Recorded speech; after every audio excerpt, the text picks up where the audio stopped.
So, again, talking about food plots, one of the most common questions that I get asked at shows and expos and things is, well, don't I need to lime, or how much lime do I need to put down? And the answer that I give people is, I don't know the answer to that question because I don't know your soil test. The only reason you really need to put down lime is if you have a low soil pH, which means an acidic soil. If you have a soil pH that's 6 to 7, then you really probably don't need to put down any lime. It's an expense that you don't need, and it's really not going to benefit your plants much.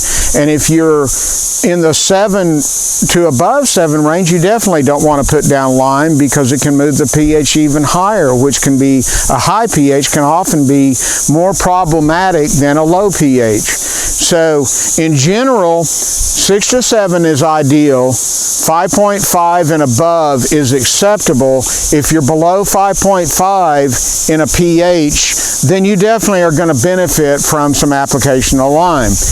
All of this reflects the importance of getting an adequate soil test. And people ask me all the time, is it really necessary? Well, it is if you really want to know where you're at and where you need to, to know where you need to go.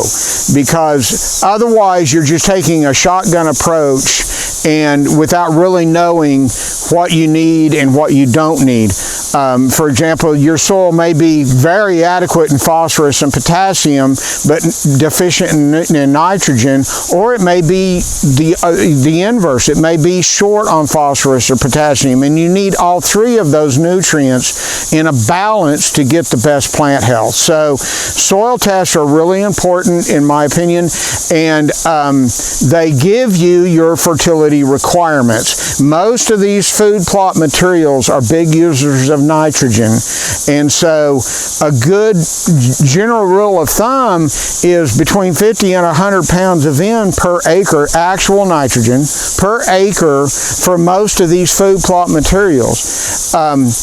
Without knowing where you're starting from, you don't know what it's going to take to get to that point.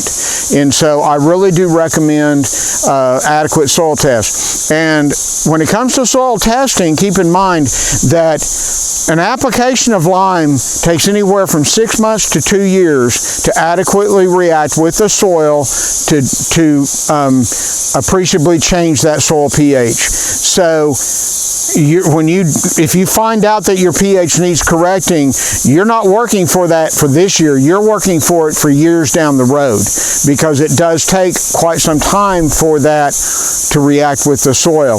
If you have a high pH above 7, then you need to look at elemental sulfur or ammonium sulfate as your source of nitrogen, because the sulfur in there reacts with the soil to bring down the pH. And so, again, those things you don't know unless you've done a soil test. When you do a soil test, most soil tests will request a crop and a target yield. And because we're planting plots that are a mix, you just have to pick one of the components in the mix and say, okay, I want to shoot for, say, 100 bushels per acre of grain sorghum. And the soil test is going to come back with a recommendation of fertility, lime, or whatever you need to apply to achieve that 100 bushel per acre yield.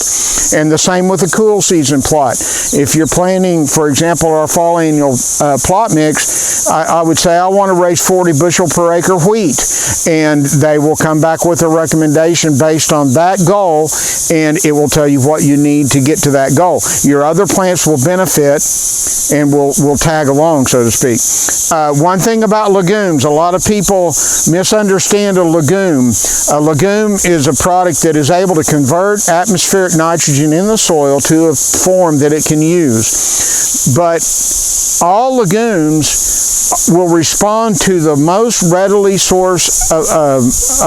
available source of nitrogen first. first. They will not convert nitrogen until that source of the available nitrogen is used up, and then they have to start converting. So legumes will respond to fertilizer, contrary to a lot of popular belief. The other thing about a legume, although they can return nitrogen to the soil, especially when plowed in after they've lived their life cycle, but they do not pump an appreciable amount of nitrogen into non-legume plants while they're growing. And so again, even though you may be planting legumes, for example, this mix has soybeans and cowpeas, which are both legumes, you're still going to benefit from an application of nitrogen on this ground. And so that's one of the misconceptions about a legume.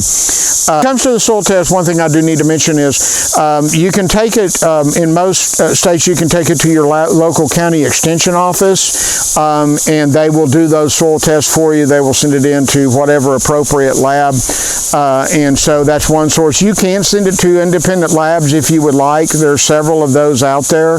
You can probably just find them on the internet, but your local extension service is probably the best avenue or venue for you to submit those soil tests.